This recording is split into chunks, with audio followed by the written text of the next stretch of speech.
Welcome back to another episode of the CSK8 podcast. My name is Jared O'Leary. Each week of this podcast alternates between an Unpacking Scholarship episode where I talk about some research in relation to CS education and an interview. However, this week, instead of an interview, we're doing a panel session on rhizomatic learning. On the panel, we have Catherine Bornhorst, Jon Stapleton, and Katie Henry. Which, by the way, if two of those names sound familiar, both Jon and Katie have been interviewed on this podcast. And if you haven't listened to those episodes yet, I'll include a link in the show notes because they are definitely worth listening to. All right, so if you're wondering, well, what is rhizomatic learning? A quick way to describe it is instead of going through sequential learning where like everybody goes on to step 1 and then the group goes to step 2 and then you go to step 3, like from one sequence to the next, instead of that approach, rhizomatic learning is more like a network of nodes. So if you think of like this network that has like 1,000 different nodes on it, all connected to each other in different ways, instead of everybody starting on the same node and going to the next node, kids can start on any node and head in any direction they want to. So if each node is a standard, a concept, a practice, whatever, kids could start on any one of those concepts, practices, standards, and then head in any direction. So if you have 30 kids in a class, they could be working on 30 different projects. I know this approach is very different than what most people are used to in K-12 and even higher ed contexts. However, I hope this panel discussion sparks some interest in learning more about this particular approach because it can work really well with a variety of age groups. I've done this with kindergartens all the way up through graduate students at universities. All right, well, enough of me talking. So let's now get into an introduction by each of the panelists. Hi, my name is Katie Henry, and I'm the head of partner engagement for the Microbit Educational Foundation. I'm a former classroom and STEAM teacher and really passionate about rhizomatic teaching and learning and excited to be here. Hi, my name is Catherine Bornhorst. My pronouns are she and hers. I'm currently the executive director of the National Network for Educational Renewal. So we have 13 settings across the country that are experts in school-university partnerships. And I came into rhizomatics and rhizomatic learning and rhizoanalysis actually through a dear friend and colleague of mine, which made me realize in like even my preparation for today that I think I have more of an intuition and a feel for rhizomatics almost than like an intellectual understanding of this too. But I'm excited to blend and learn more. And I have to say too, my entry into being an executive director was through classroom teaching. So when I think about this, it's really through the eyes of kids, through the classroom dynamic. Hi, I'm Jon Stapleton. I teach computer science and coding at a high school in the Shenandoah Valley in Virginia. I'm a former/recovering music teacher. My training is in music education. I am passionate about using coding and computer science as a creative field and a place for kids to be empowered to shape the world around them.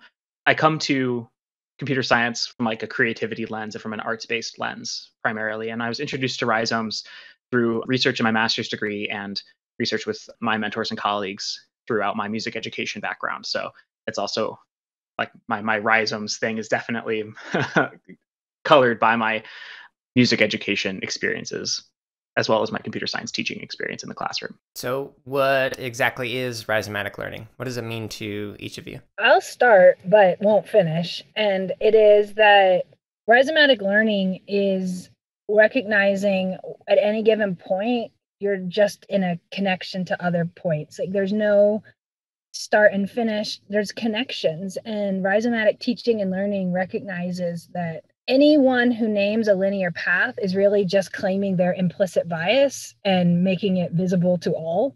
That, teaching and learning is inherently personally unique and mysterious. And when people come together to share and learn, many different things are happening beneath the surface that can't be seen, but are very important. And so that's my start. And I can jump off that for sure. When I explain rhizomatic learning to other people, I usually start with the term like naturalistic learning or organic learning, that we are recognizing that people learn things about themselves and about the world and about other people in a unique way that's based on their background and other confounding factors that we can't really know about other people. So as we're teaching and learning with each other, we're kind of tracing these individual paths. We're mapping our world in unique ways and discovering different things through different paths compared to other people. It's a dense kind of network, and figuring out what paths people are going to take as they learn one thing and then the next thing is interesting and challenging and unique for everyone It's all kind of an interconnected web where we cross each other and meet each other at different places based on our unique paths. I would certainly say everything that Jon and Katie just said, which is more kudos to you, Jared, for pulling us all together. I typically avoid ever saying that I even am familiar with this like strange, squirrely body of knowledge for fear of not giving it the justice. It's so compelling to me. Like I said before, it's more intuition almost than an intellectual understanding, which I think is by design too. But for me, rhizomatics or like nomadic thought, rhizoanalysis is seeing everything with fresh eyes and not beholden to your certain ways of knowing and knowledge, right? And like it's giving permission to entirely be in the moment, to take the work at hand. And like Katie was saying and referencing this like linear path towards something, you're not it. And, Jon, I appreciate you bringing up maps as like kind of a metaphor for this too, like mapping a new trajectory, mapping a new line, as opposed to tracing, right? Or some sort of really, if you think about the tree as like the orbolic metaphor, not having this linear way of getting to a destination. I really appreciate you bringing up the tree. In the literature, for those who are not familiar with this concept, like we compare a rhizome, which is this dense interconnected network with multiple nodes and multiple paths between different locations, to a tree where you start at one place and you kind of branch out. It's this sort of almost deterministic model versus this undeterministic model.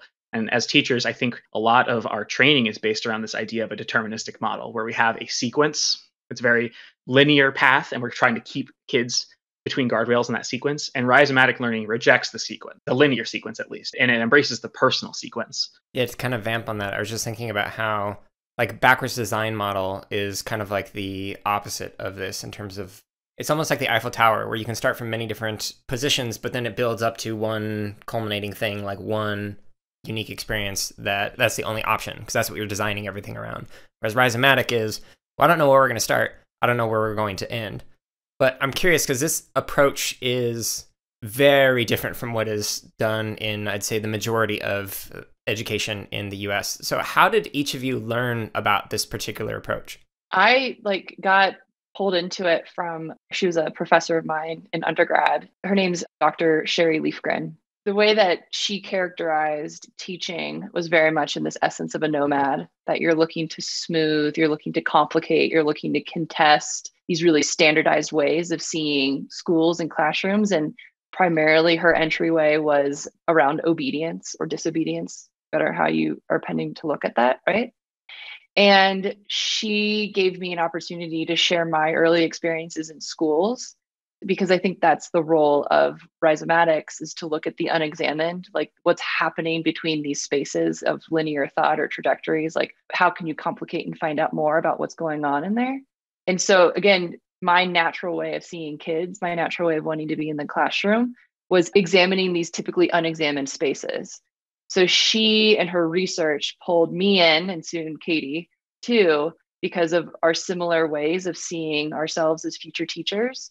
It's kind of interesting as I was thinking about this panel today, like my early entryway into rhizomatics was a tracing. It was like, this is something important to somebody who I love and adore. So it was almost like a replication of, even though I was part of that work. And it's taken some of that distance and even my own tinkering with it to realize that even your own relationship to this work is different than, people who've brought you in too. I would not know the word rhizome in the context of teaching and learning if it were not for Dr. Sherry Leafgren. And as Catherine mentioned, being invited to join some work that she was doing. And really, I was a classroom teacher at the time I was really invested in learning kind of in the classroom through practice what this could be. Something that was just said is this idea of not knowing where you're going. There's a lot of not knowing involved with rhizomatic teaching and learning, but there is a lot of knowing too.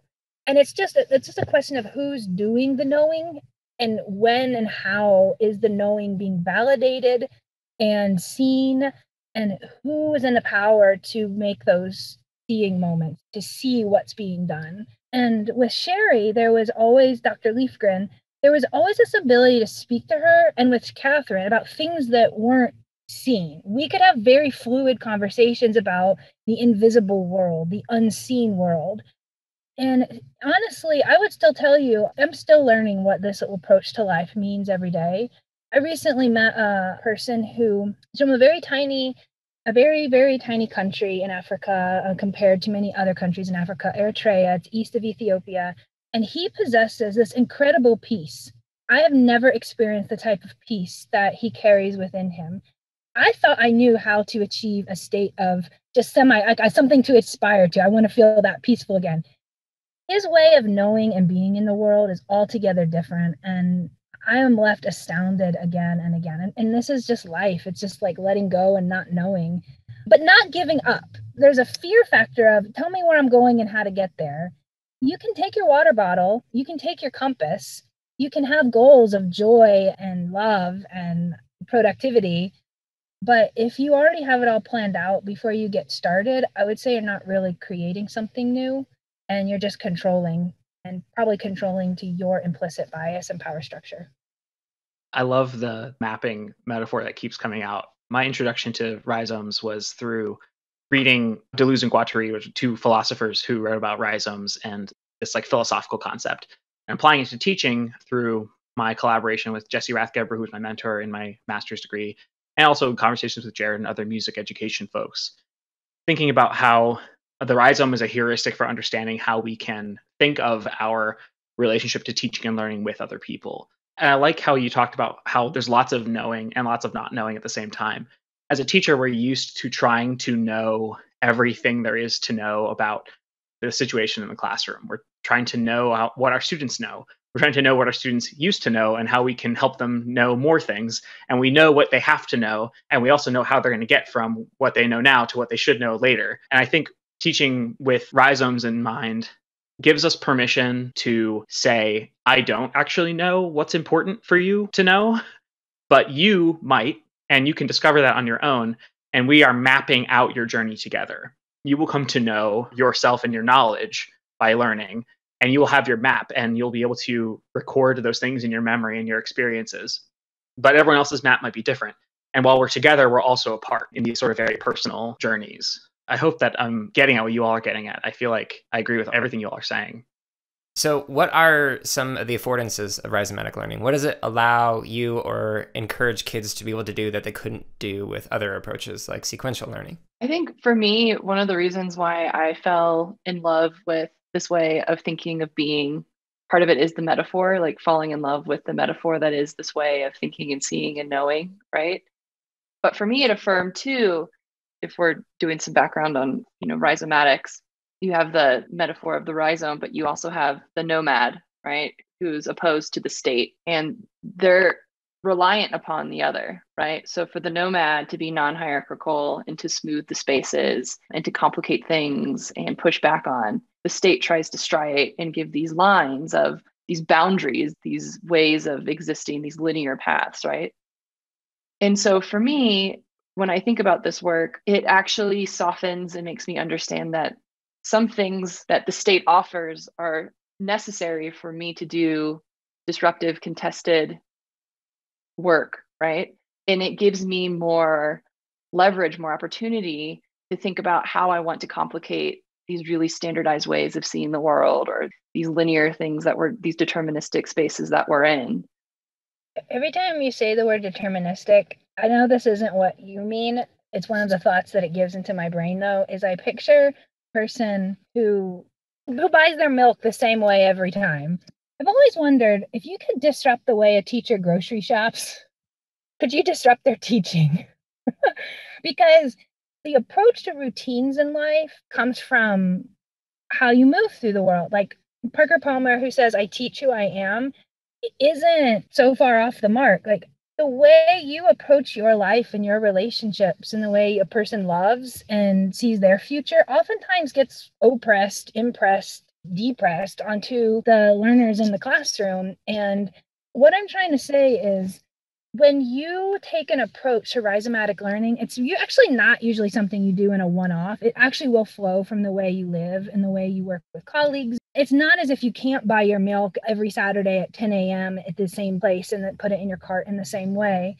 But if your happiness depends on that, then just recognize that your students' happiness might depend on the very opposite. The very thing that makes you unhappy could be quite pleasing to your child, to your students in your classroom. And that's where that letting go part gets really scary, because when I do the thing that comforts me, I might be doing something that's causing discomfort to someone else. And so learning to be uncomfortable and knowing that your discomfort isn't reflective of you being a bad teacher, not being prepared, not being able to provide something for your students. You can be really uncomfortable and doing incredible work with and for your students. That's hard to learn. I don't like to be uncomfortable.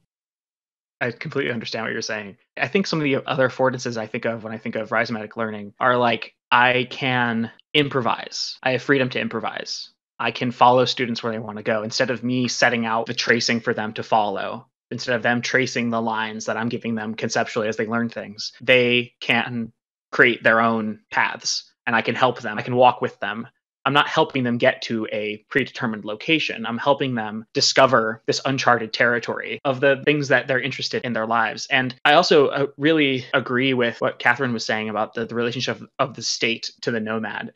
As someone who's embracing rhizomatic learning in my classroom, I'm putting myself in the role of the nomad and trying to break down these linear, striated structures for students. I'm existing in opposition to the state, literally the state. I am a public school teacher, so the state is handing down these linear categories of what we need to learn and what we need to cover. And I'm putting myself in direct opposition to that and trying to break down the arborescent understanding of learning from the state and trying to break out of that. So if you are frustrated by the fact that in a classroom, we have so many opportunities to follow different things and discover different topics every year, and you're frustrated by the fact that the structure you're within is expecting you to do the same thing every year to the same students and reproduce this stuff, I think rhizomatic learning, its main affordance is that it is a way of understanding a different strategy, a different way of being in the classroom that doesn't follow those norms that are imposed by the state, both figuratively, like the metaphor of the state, and also literally if you're a public school teacher by the state. I have to jump in there because between Katie's visualization of like going to get milk a certain way and put it in your cart at the same time every weekend, and Jon, the way that you talked about, like the actual state as being a teacher, like, and also Katie, the way that you're talking about not wanting to be uncomfortable. What I'm understanding in this work and rhizomatics is that you can have arborescent knots in a rhizome, right? So you can live very nomadically. You can live like the rhizome, but have parts of you that appreciate and are compelled to be arborescent, right? Like, or linear, or like, I just really want my milk at 10 o'clock every day on a weekend, right? Because that's just, it brings me unreasonable joy. Or you can be, with the metaphor of the tree, or you can have off one of the leaves a more rhizomatic or nomadic way of that portion of what is a linear, existence to be complicated and contested too. So I think that's where I've grown in my appreciation of this too, is that it's not one or the other. And for me, being in the position of an executive director, it's like looking for those moments where you can't necessarily complicate and throw it all away and start anew from a more organic and rhizomatic way. It's like, where do I want to attach myself on this tree per se to make this more rhizomatic in this specific space? I don't remember if I'm quoting this correctly, but in I think Thousand Plateaus, Deleuze and Guattari are writing about the rhizome, and they're saying that this whole body without organs, this like absolutely decentralized network, is a horizon, not a goal. And they say like the only people who might actually get to this point are like people who destroy themselves by fully embracing this decentralized essence. If we're kind of talking about that in the context of teaching, that might be a little bit too like out there. But I do agree that we're existing in a social structure that is very arborescent in a lot of ways. And it is a horizon for teachers. And you're going to have moments of linearity regardless. And so a lot of teachers are like, well, you're going to like throw away everything and you're just going to start from scratch. And well, no, no, I still have to take attendance. Like I still have to do different things that are within the structure, but it's more of like, can we inject a little bit of a nomadic way of navigating these arborescent structures? And maybe we can even break it down a little bit and destroy some of these arborescent structure and give way to a rhizome if it's appropriate. Okay, so you've all got me convinced now. This is a cool approach. Maybe I'll try this someday, but what are some of the constraints that you see with this approach? So having done rhizomatic learning, like I know it affords you to be able to do some things and enables you to do some things, but in what ways might it constrain you in other ways? Sometimes you work really late, really, really, really late, and you sometimes are tired. You're tired a lot. It's a good tired, especially in the beginning if you're just starting out. It's hard to know how to engage your students in ways that let them co-create with you in the classroom in real time. And you don't often know where that's going to be. So if you had a month's worth of activities planned for a math unit, you now probably don't have a month planned ahead. You might have the next 48 hours kind of figured out. And I'll be honest, I had the luxury of being a single first year teacher. I didn't have the family responsibilities that a lot of educators do. I didn't have other responsibilities that took my time away from in the evenings. I had the luxury of time, and that's not a luxury a lot of people have. I spilled out into my evenings a lot, probably more than others would want to. Yeah, there's a lot of having to find resources to support learning and whatnot, and like help guiding and whatnot that is involved with this, much more so than just, well, here's the curriculum that's been handed me, now I just go through line by line how to do this. It's, if you have 30 kids in a class, they might be learning 30 different things at least. So how do you find ways to support them as individuals and a collective? It can be exhausting. Looking out for the rhizome in the wild, we can find people compare the internet to a rhizome's interconnected mass of data and relationships. And we know that these rhizomatic structures can reinforce existing problems with our society. Like you think of misogyny in online learning spaces. We are in a rhizome because everyone's forging their own path through things.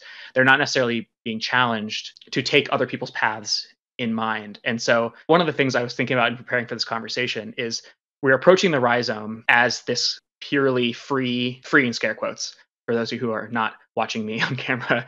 What we're doing is we might be giving people who are in positions of power permission to abuse that freedom and to kind of become a conqueror instead of a discoverer of learning, given that we are kind of all participating in this larger system that individuals don't necessarily have a whole lot of agency over. In the opposite position, if you're someone who doesn't have privilege coming into the space, then you may not be empowered to participate in the rhizome, in the rhizomatic learning experience. You may not have the skills to collaborate with your teacher because of past experiences that make you put up walls. Like rhizomatic learning is predicated on conversation and on collaboration. But I have students who don't trust me, and they shouldn't, right? They've been participating in an educational structure where white men like me have really abused their trust. And I have to forge that relationship first. That work is ongoing. It's forever. And so the constraint of the rhizome is that because we're doing that work at the same time as learning in a really intentional way and trying to forge collaboration and make sure that the community is healthy, we are not necessarily efficiently heading towards these learning outcomes. We're taking care of a lot of things at once. And we're all sort of, it's almost more diffuse in a way. When I'm teaching based on a rhizomatic learning framework, a lot of my days are hectic and me making a lot of resources, and kids are moving in a bunch of different directions. And so when I'm trying to communicate to the kids where we're headed, they're asking me, what are we going to learn? Is there a final project for this class? Because I'm participating in a structure that is arborescent at its core. They have carried those expectations into my classroom. I have to tell them, like, no, we're not going to do that. This is a different situation, and we have to build skills for them to help navigate that and feel empowered to navigate that. Otherwise, they're going to rely on tracing other people's paths, which sort of defeats the purpose. And it becomes less responsive. If one person sort of decides that, or one teacher decides that this rhizomatic learning thing is BS and we're not going to commit to it, and they choose a path that pulls kids in towards this one thing, a lot of kids will actually enjoy the lack of uncertainty. They will enjoy being comfortable and enjoy having clear expectations and a clear metric for success. Instead of problematizing the clear metric of success, we're going to rely on that clear metric of success to scaffold us. And breaking out of that can be very challenging. It's a huge constraint, I think. Jon, what you said made me think of like two things. One is rhizomatics is emancipatory as a teacher to the point of like employability, right? Or even as a leader, like feeling like people can make sense of who you are and what, because they're trying to place you in their territories and their bounded spaces, right? So you don't want to be too overtly, I guess, nomadic that they're like, she's not going to contribute to what we're trying to offer as a teacher or a leader, or however you find this work. And then also what I'm hearing is that it's emancipatory learning and teaching, but with an unintended what feels like oppressiveness to students or those around you who don't view that as emancipatory too. These structures and this connection and need for these bounded spaces to feel successful. And I've, over the last 6 years, have been an instructor at Miami University in their teacher education program too. So the same thing that you're sharing with your students of where are we going with this? Or how many pages should it be? Or how many words? Those things drive me absolutely bonkers, but I have to remember that that's the state, right? That's being schooled. So my work then in being a nomad is unveiling some of that, right? And I guess in some ways too, still supporting them in those boundaries that they need to feel initially successful too. We've talked about the linear paths that are kind of forced upon educators, students, etc. I'm curious, where do you see standards fitting or not fitting within Rhizomatic approach? What should we do with national standards or things like that? Is there a place for them in a Rhizomatic approach to learning, or no?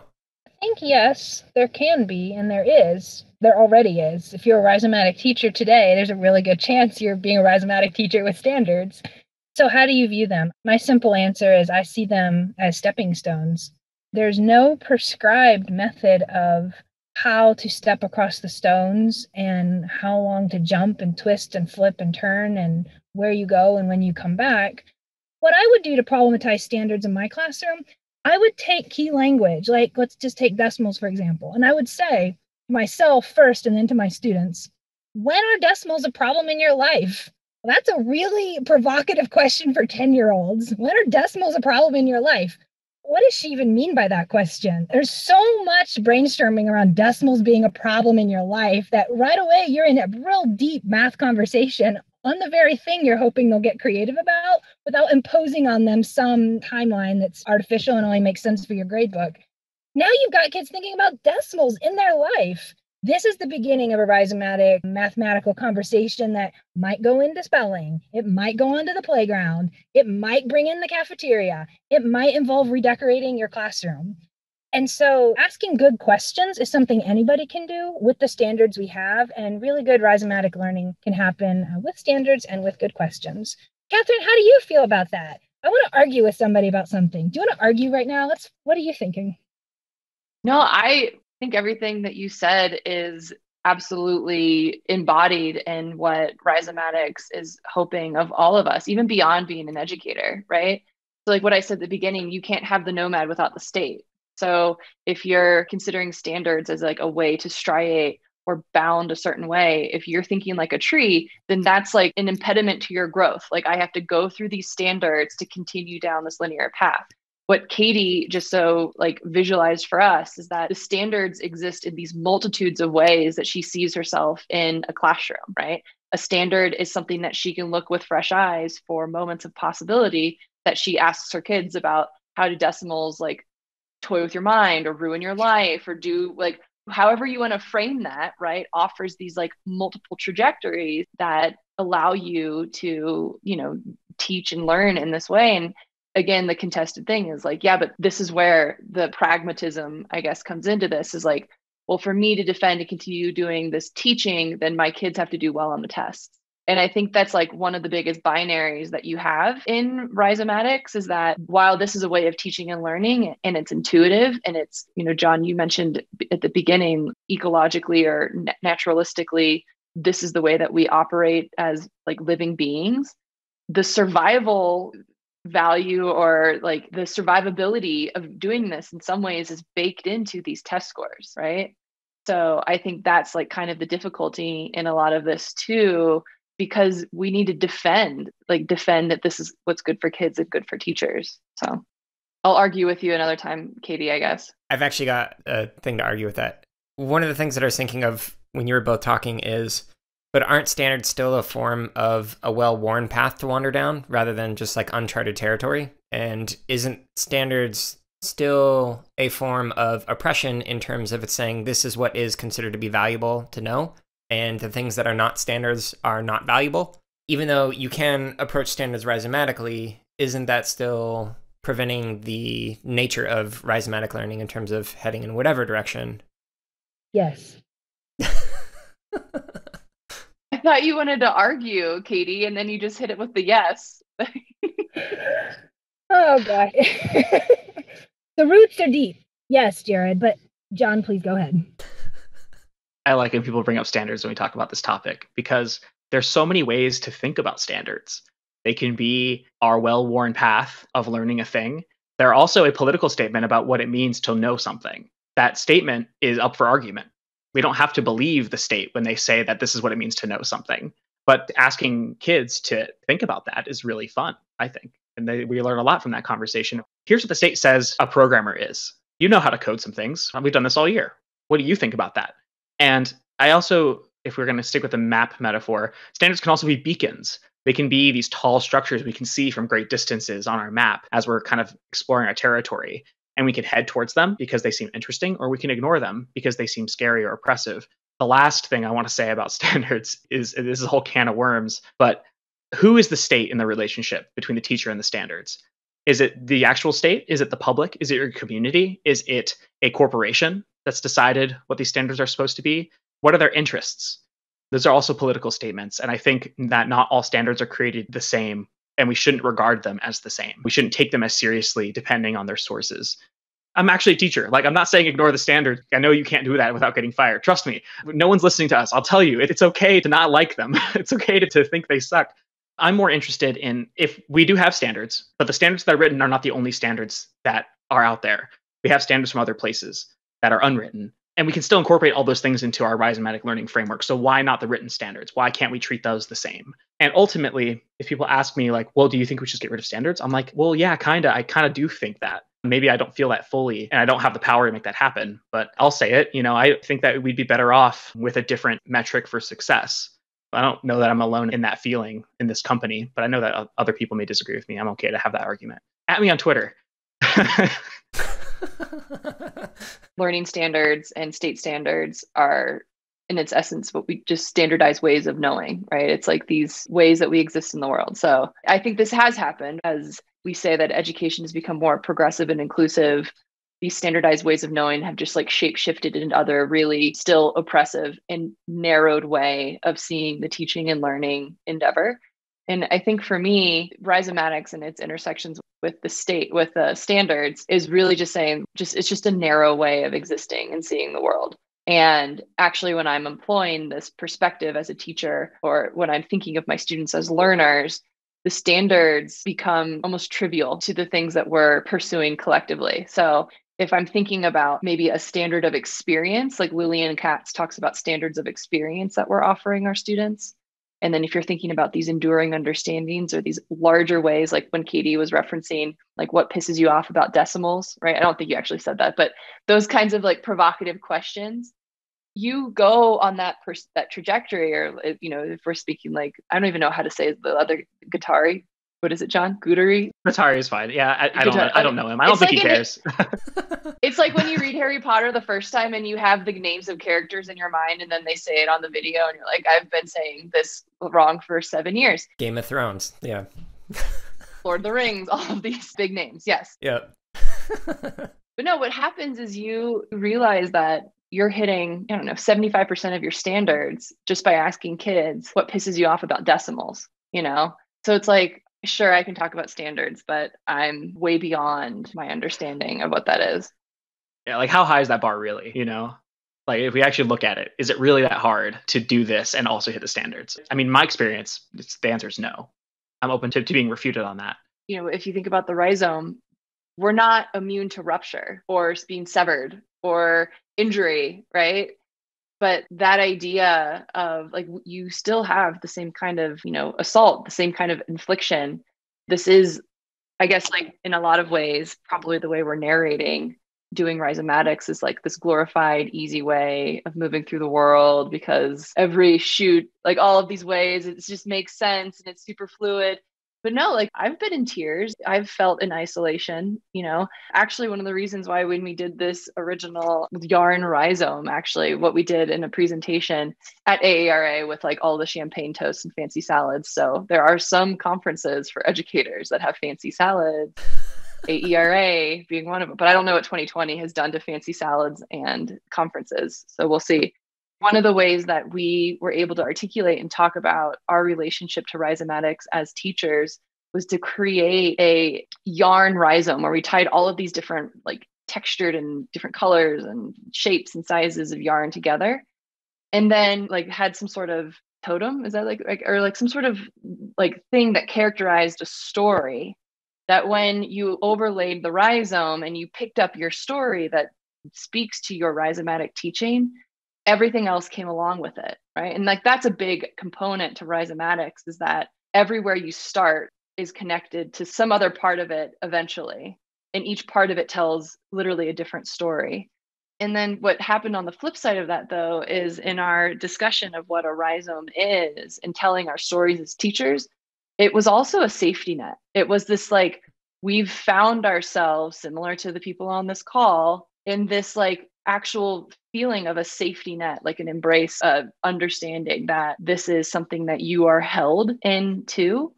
So yeah, Katie, good advice there, that this is really hard work, but we do have the internet and someday we will have fancy salads. Mark my words. I've got a fancy blended salad. I really hope that doesn't turn into something. We've talked about how rhizomatic learning is this awesome, cool thing that you can do. So if this is such a great thing, why is it that we think that so few people actually know about it, and most people instead focus on like a backwards design for learning? One of the constraints is that rhizomatic learning is a little bit hard to really nail it down. Yeah, an understanding by design or like backwards design or some of these other more like popular sequencing heuristics are really easy to describe and to say like, this is a good version, this is a bad version, here's how you do it. It's kind of easy to teach, I guess. I think part of it is that rhizomatic pedagogy or rhizomatic learning is more experiential. I don't know that there's that many shortcuts to implementing it. Like if you spend an hour in a professional development learning about rhizomatic learning, you're probably not going to come out of that with like a level of mastery and comfort. You're going to have a lot of questions. And that isn't a really good business model if you're trying to like get people to sign up for your PDs. Like you're going to sign up for this thing and you're going to come away with tons of questions about yourself and your teaching. And that might not be immediately useful to you unless you have that particular kind of way of looking at things. That's a good point. I'm smiling and laughing at Katie to see if she will continue with her single response there, knowing that you're bursting. I was going to unmute and say, I understand you completely. Good. I feel like this is like blackout poetry. I've never participated in it, but that sounds right. John, do you want to explain what it is? Your response was so like short and well articulated compared to mine that I felt like it had meaning beyond, like I was only seeing a part of it and there was like an iceberg of meaning below. But I appreciate it. Thank you. I'm kind of making a joke and it's not very funny. You are. And I think, though, but you did say something really important, which is it has to do with who defines success. In a model like understanding by design or backwards design, largely you start by defining success, and whoever's at the table when that measure of success is defined implicitly imparts their bias and expectations into the whole experience. And when you then begin to work backwards and come for that starting line, you bring, and a lot of times that's when the so-called students get involved. The game's actually kind of already lost a little bit. It's a little bit over. The experience has been shaped by whoever had a seat at the table at the beginning. Whereas with a rhizomatic pedagogy, who has a seat at the table is changing moment by moment to define success. And that's why I think it's a more inclusive approach. And it's harder to define because it literally is being defined moment by moment. And that is an uncomfortable place to be in if you like to have that comfort. Comfort for you comes from really clear expectations and having that roadmap that here I am today and there I'll be tomorrow. Not to say that that comfort isn't part of rhizomatic learning. It's just not the whole story. You know, what you said there too, place a lot of trust in yourself, a lot of confidence in taking and understanding what's happening in that moment. There's an intuitive sense that's required in rhizomatic pedagogy, or even just like living rhizomatically too, where I think by virtue of schooling or like the nature of it is in essence to quiet that intuition. It's that this expertise lives outside of you. You know, you go to a training or you look at things like UDL because that's where the trust lies. And if Rhizomatics is based on creating uncertainty, just like you said, Jon, that's a really bad business model. Like, nor is it how we've been schooled to think about, expertise, or even being an academic or teaching and education in general isn't necessarily being open to what you don't know. It's about having this fixed and determined way of seeing that space. And I think people view uncertainty with stress, and that's like part of it too, versus uncertainty being a place of possibility and multitudes and excitement. And it takes a lot of time to be more inclined to thinking about this of multitudes of possibility versus, oh my gosh, I'm going to do this wrong, or wonder if they don't like me or whatever. I kind of wanted to bring up a point in opposition to Jared's framing of the question, that I don't think that rhizomatic learning is a rare approach. I think a lot of people come to a rhizomatic approach naturally in their lives, because it's sort of like how a lot of parts of people's lives work, where you stumble upon discoveries and you learn about yourself through experience. This is the fight I promised. And I think naming that experience, for me, it clicked really nicely, where I was like, oh, this is the name for the thing that I'm trying to bring to the classroom that's based on my experiences in online community learning things. Or when people are living in not online community, but any kind of community, where you have this like network of connections and you're learning things in sort of an unstructured way and discovering as you go, instead of coming in with set goals. I think that's common human experience, but it does go in direct opposition to many of the values of our education system, which values replicability a lot of times. It values predictability. I would say maybe it doesn't value teachers following rather than leading. And rhizomatic learning and pedagogy does value those things. It brings me back to what Catherine was saying about nomads, like it's sort of an oppositional stance inherently, because you're trying to deterritorialize the territory of the state, and these like set goals and these set structures of curriculum or sequences or the school day, the schedule, the subject areas, all these different arbitrary categorizations. Rhizomatics is about breaking those open, which is hard because, the state might bite back a little bit. There's like so much paradox in that too. Like I'm thinking of UDL being used so frequently in the worlds of accessibility, right? How do we make sure that this is an accessible design and lesson plan? And in a lot of ways, what we discuss is accessibility is like a narrowed, watered down, really striated way of explaining and talking about the learning process that we think is making it more accessible, because then the other side of that, the assumption of that, is that students who might need, or even adults, right? Any of us who might need additional accessibility considerations can't participate in this intuitive space where what they're offering is what we build upon. So we have to build the structure we assume to be accessible, but is removed from this like embodied space of who people are. And like, Katie, I loved what you said about, the people in the seats are predetermined versus the other way around too, and how you structure this. I guess this is the other thing too, when you're thinking rhizomatically, you learn that you like hate everything. Like everything is not good enough ever, right? Like you're just disgusted. Like I never looked at UDL with such hate before until right now, where it's like you have to burn everything down. I don't know. I was going to say, Jon, I appreciate you challenging and reframing the question. I wholeheartedly acknowledge that the informal learning that occurs outside of spaces, generally speaking, is rhizomatic in nature. Like, if I want to learn a new thing, like I'm learning Japanese, I don't go and look at what are the standards for Japanese language course in high school. Like, that is the last thing I'm going to look at. I'm going to start looking at like maybe a book or an app or like all these other things, YouTubers, etc.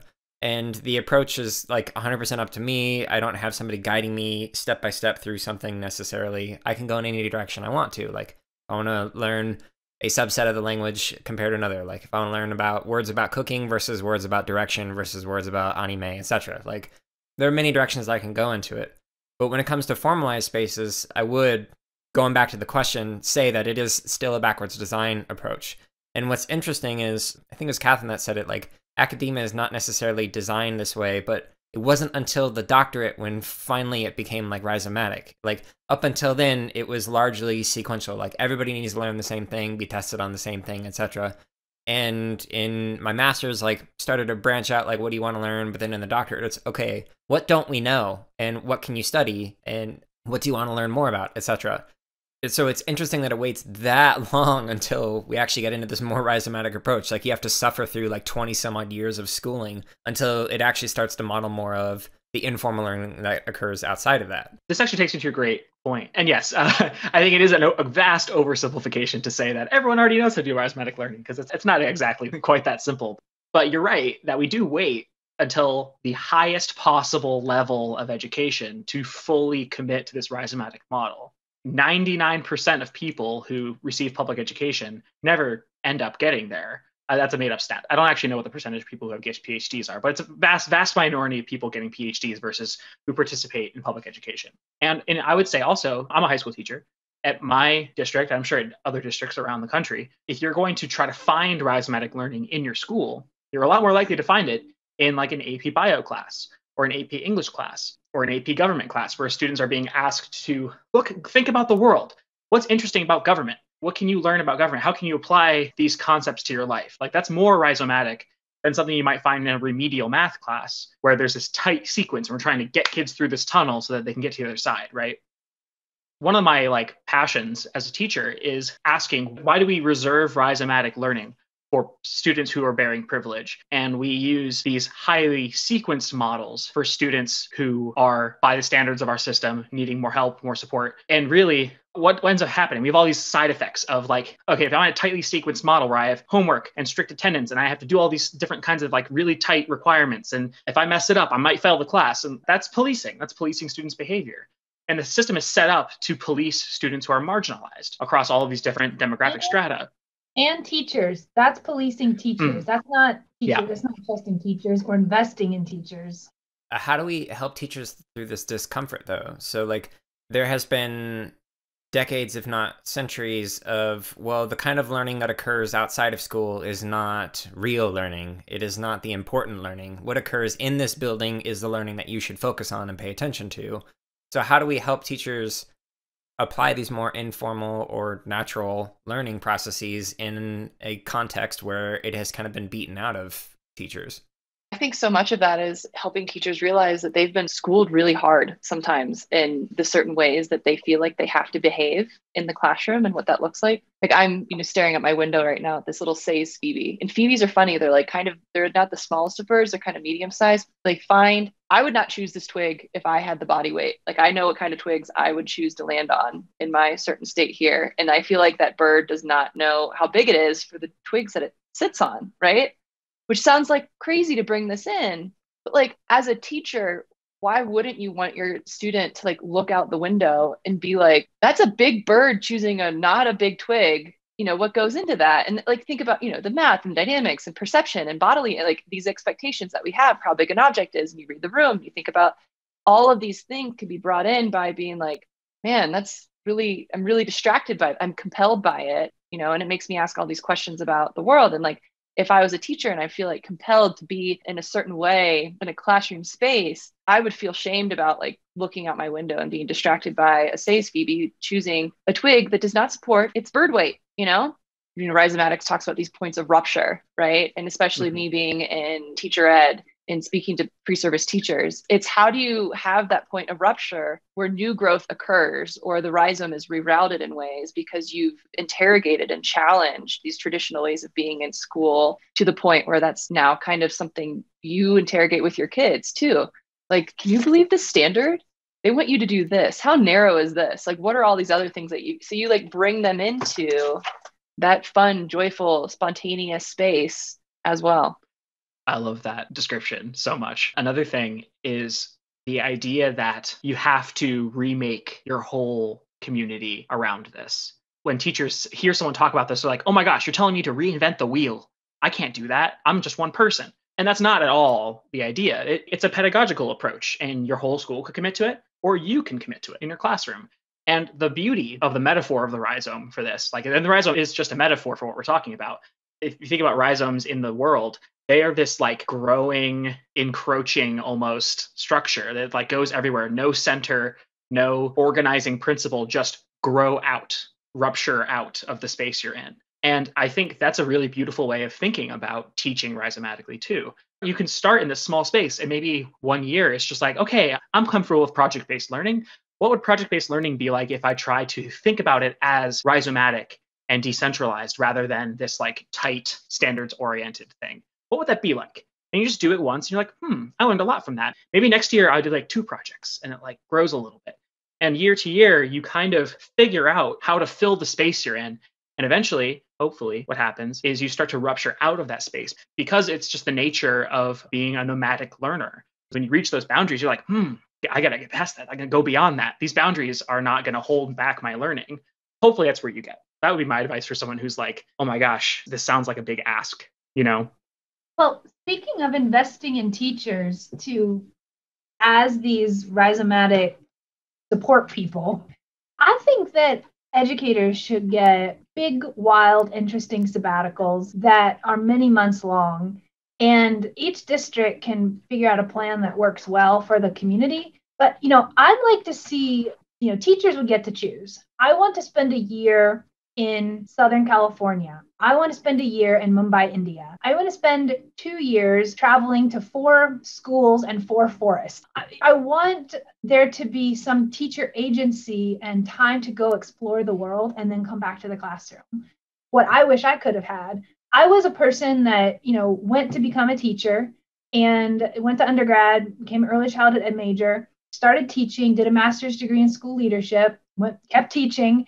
And along the way was starting to learn how big the world is. And I wanted to reach more kids and more teachers in a way that being in my local school wasn't helping me to grow in the ways I felt I could grow and help more kids. So I actually left the classroom for a position that would allow me to work with kids and teachers all over the world. And it wasn't easy. In the 11th hour of making this decision, I was negotiating with my superintendent and my future boss to say, can I work 50% of the time here and 50% of the time there? I was torn and I wanted to be in both places. And I know I'm not alone. I know there are many teachers that want these range of experiences. This isn't about professional development. And just as important is mental health. To have these experiences, to step away from the day-to-day, see something new, experience something new, and come back into the so-called classroom with something new, which is unexpected. And please don't police this. I don't want reports and essays and quarterly this, that, and the other on these sabbaticals. This is truly free time. You have a date you leave and a date you come back. That's it. So if somebody were hypothetically to go on some kind of a sabbatical or just spend some time wanting to learn more about rhizomatic learning, because this podcast, as interesting as it is, it won't be enough to convince a community, like Jon was saying, of educators. So what are some resources or theories or philosophies or whatever that people could learn more through that we could potentially guide them toward, that you could convince other people? Because if somebody's listening to this and be like, yeah, this is great, I'm totally on board, but my colleagues in department A, B, and C, probably not on board. So how could we help them out? I have one answer and then I'm done. And it is the best thing you can possibly, one of the easiest and best and simplest, most powerful things is to find a mentor outside of your field. And piggybacking on that, if you want to commit to a rhizomatic pedagogy or like grow this part of your teaching, the best thing you can do is to nourish your creative self and connect that creative self with other educators and then bring that into the classroom. Because what's happening there is you are letting something that you maybe previously regarded as outside of your job to invade the classroom and grow in that space. That is like a full commitment in my mind to this rhizomatic way of being, at least at a small scale. And then hopefully what you're showing there is, I am a creative person and this is how I learn. And you can create a space for students to be like, what's the creative part of you that you want to pull in here? I don't know that it has to be necessarily a convincing thing. You don't have to convince everyone and then go. It can be a small iterative change that grows over time and pulls people in. One of my favorite ideas is this idea of like arts integration across computer science. This is something I'm very passionate about. And pulling arts teachers into a computer science space has so many opportunities for students to explore these connections in different ways. And I'm not going to reduce that down to, well, we're going to do some if statements and then we're going to talk about song structure. And like that seems like so reductive, because I am a musician and I am a programmer and I know how deep and broad these things are. So can we set up a environment for students to discover that broadness in their own way? I hope that made sense. I don't know if it fully answered your question. Resources, though, concrete resources, look for rhizomatic stuff in your life. If I'm going to plug like curricular stuff, this seems a little bit antithetical to the idea of rhizomatics, but looking at Jared's boot up stuff that's designed and explicitly constructed such that students are traveling across all these resources and videos and projects in an unstructured, self-directed way. That's huge. That's an amazing environment. Or like the Google CS First curriculum, where the students can travel across these different projects, discovering different things and making creative choices. Like those are some great resources to start if you look at them as if it was a rhizomatic field and not look at it for a sequence. If you pull up those resources and you're like, this is great. I can have a student do this, then this, then this, then this, and then we will learn everything we need to know. You're kind of missing the boat a little bit. You have to look at this as a holistic piece of like an environment, an ecosystem, and say, what can my students discover about this that I don't already know, that I don't have planned? How can I help them scaffold that? Kind of similar to what Jon and Katie just said, a lot of that is being open to resources that seemingly don't have anything to do with your task at hand. I think some of my early entry into all of this thinking were books like Daniel Quinn's Ishmael and My Ishmael, pretty much all of Margaret Wheatley's work. I think Adrienne Marie Brown and like a lot of her work and how she sees emergence. Alan Watts, I mean, anything that he's written, this way of abandoning these old concepts that don't offer us resources at this new task at hand. So I think I've furthered my rhizomatic thinking by being open to bodies of scholarship. So I was like watching Batman Begins, the Christopher Nolan one, in the League of Shadows. And now I'm going to forget all of the names of this now, but he's like about to graduate and he has to kill a prisoner. The head guy is like, you have to kill him. Like your compassion is what's going to like essentially be your demise. And he's like, my compassion is what separates me from this other body of like bad guys, as you call it. And I'm watching that and it's like, that's teacher education. It's like being in that moment of saying like, I have to do these dumb tests or curriculum that is symbolically violent to Black and brown children because they don't see themselves in it. And I'm going to have to choose between killing this bad guy and being part of this elite League of Shadows group. I'm doing a terrible job of painting the parallel here. But I think the rhizomatics in this is being so open to the way that all of this is interconnected and mutually dependent.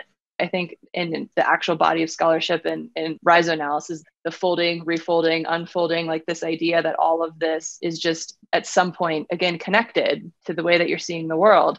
You can read a Tupac lyric too. We were talking about, and he has a gold book of all of his, not all of his, but a lot of his lyrics and poetry. And, you know, he's talking about being a criminal and what it means to be a criminal. And I think looking at his perspective, you begin to understand what we usually just take at firsthand value, like, oh, he's a gangster and he's violent and he's misogynistic, which is fair.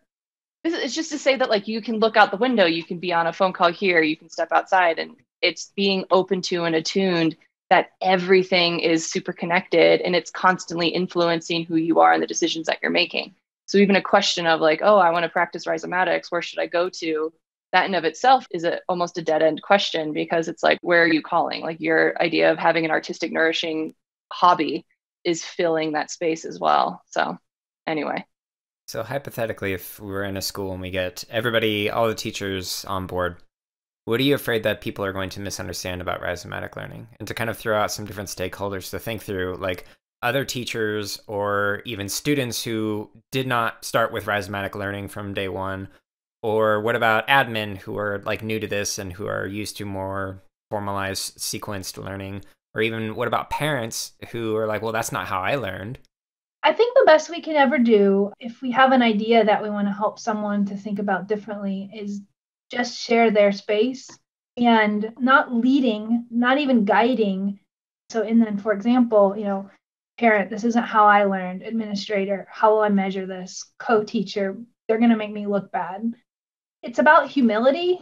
It's about grace. It's about, you know, you're not riding around with a trumpet trying to shout rhizome, rhizome, rhizome. It's actually just about showing and not telling is part of the mystery. You're not trying to present this path. You're just living it. And I think people are attracted to humility, they're attracted to authenticity, and they feel when something's different. And when they begin to themselves ask the question, then you will have an answer to that question. If the power dynamics in your mind are how will I convince, how will I change? With something like this, there's no such thing as an overnight change. First of all, the danger with overnight changes is they can often change back. And so quick changes can quickly change in either direction. This really is an ecosystem model of living together, sharing space together, meeting people where they are, and knowing that even in your own practice, it takes lots and lots of time. And to give other people lots and lots of time to get to a place where they are asking questions, that's the real art here. I think one of the biggest misconceptions that I hear from teachers when I talk about this stuff is, oh, you're saying that I don't help students. They have to do everything on their own because it's rhizomatic and they have to find their path. Some teachers will say that sort of sarcastically, like, you're just there in the room and you're there doing whatever they want. And I'm like, well, that's a little bit of a disingenuous way of describing what's going on.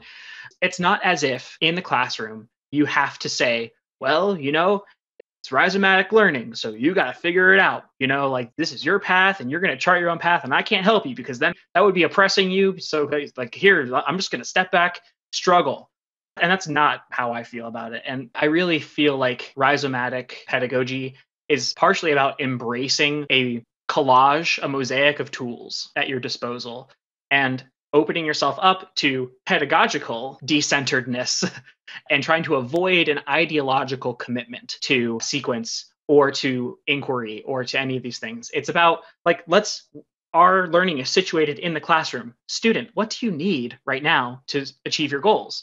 And I'm going to use my best knowledge as a teacher to help lead them to further success based on what I know. And they're going to do their best to help communicate and support the learning community. It's not as if we're just, like what Katie said, we're not naked running around in the woods. I really think that when you have embraced rhizomatic learning, you offer the scaffold if the scaffold is useful. There's this metaphor that we haven't touched too much yet, but that I really love, is the idea of mapping a rhizome. A map of a rhizome is not rhizomatic because you've set in stone what you observe. So a map can be like a sequence, right? You take this body of learning and knowledge and all these things, and then you map it out and you provide the sequence. And you've traced one possible path through this territory. And there doesn't need to be a commitment to that. You can find a different path. But there also doesn't need to be a lack of well-worn, beautiful trails for students to walk themselves down. A scaffold that I provide for students in my classroom is a literal map of concepts and resources and examples and all sorts of things. And they can trace my path through it. Like, hey, here's a bunch of resources that were really useful to me when I was building a synthesizer. And if I'm teaching kids how to code, like, they might be building synthesizers. And they can trace my path, and that's great. And honestly, that feels pretty safe to me because I know that at least they're going to get somewhere. But then what I'm always asking students is, like, what's not mapped here? What do you not see on this map yet? What territories can we explore? Is there empty space between these things that we know about, that I know about, that we can show? Is there anything in your life that doesn't appear on my map that we can add? Can we put it in context? Where do you think things are? I don't think that that's an ideologically pure rhizomatic approach, but I also think that Deleuze and Guattari's text about rhizomes, they are careful to say that the rhizome isn't purely decentralized. And if you commit to that and you live that fully, there's a chance you'll lose your mind and you're not going to be able to come back from that.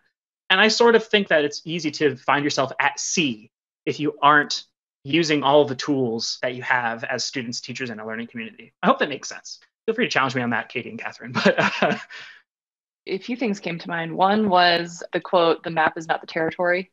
I have no idea who said that quote, but you have these concepts, you have these tools that you utilize to understand the reality that you're existing in. And rhizomatically, you're thinking and understanding, are these concepts, are these tools situated for the task at hand? And if they're not, you're finding a new one. If they are, you're running with it until it's not useful for you anymore. You can't just be a full-on nomad, right? You can't just only think in the rhizome metaphor, as you way more eloquently described it. The nomad relies on the state. Right? This idea that there has to be these two roles, and it's not even just being purely the nomad or purely the state. The negotiation is how the state and the nomad interact. That becomes the work. That becomes this more obvious way of engaging in this different way of thinking, which I continue to feel it's this intuitive way of thinking. It's very much your heart, mind centered way of being in a shared space with students or colleagues or whomever. And it's encouraging your students to be in a similar space too. And I loved your questions, Jon, about that all kind of center around like, what's the not knowing that's going on and who is doing the knowing in this space? And so for colleagues who are saying, oh, you're just a body in the room while your kids flounder, but that's also not true either. They're engaged in spontaneity and joy and all of these things as well.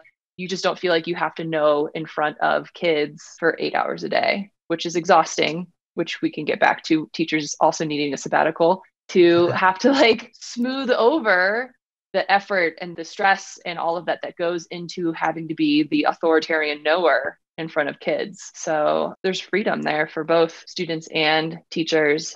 I think it does. It returns to this intuitive, more ecological, more adaptive, flexible way that we were designed originally to move through this world, but we forgot. You were talking about how the territory of rhizomatic learning, the map of rhizomatic learning, and how the map isn't necessarily representative of the territory. So I'm curious, what has not been mapped so far in this discussion? What have we not chatted about that you think is important for other people to know about? I can definitely say that one of the things that I think is sort of lacking in this field, the field of rhizomatic learning, the territory of rhizomatic learning, are just a bunch of examples of teachers trying to do it in public and naming it as such. Because we have a lot of academic perspectives on this stuff. And I know a lot of teachers personally who are doing this kind of thing, but we're not really that good at naming what this is and giving people examples of how to embody or how other people embody these things. Not as a model to replicate, but as a map that people can trace or explore beyond. Same sort of scaffolds I provide for my students. I think teachers need that same sort of thing. There are examples of that out there, but I think the more, the better. I just want to say a tiny thing about the word tracing, because it's come up many times throughout this conversation. And I wish I would have brought my tracing pad with me, because I've recently been sewing a lot of little animals and dolls. And the reason I'm learning how to sculpt felt is because I trace other people's patterns and build really complex felt doll things from other people's patterns. And from that process of tracing and building that path, I'm able to think about construction with felt in a new way and start to create my own felt dolls. And so I definitely support tracing as a step on the path and in many ways. It's a great metaphor. I'd say that it seems like there might be a big barrier to entry in thinking rhizomatically or participating in rhizoanalysis because of the nature of what seems to be big, burly words. And I'm sure we've utilized some of them today. Don't write this off as like edu-speak or being just up in the academic stratosphere without any kind of understanding of what this looks like in reality.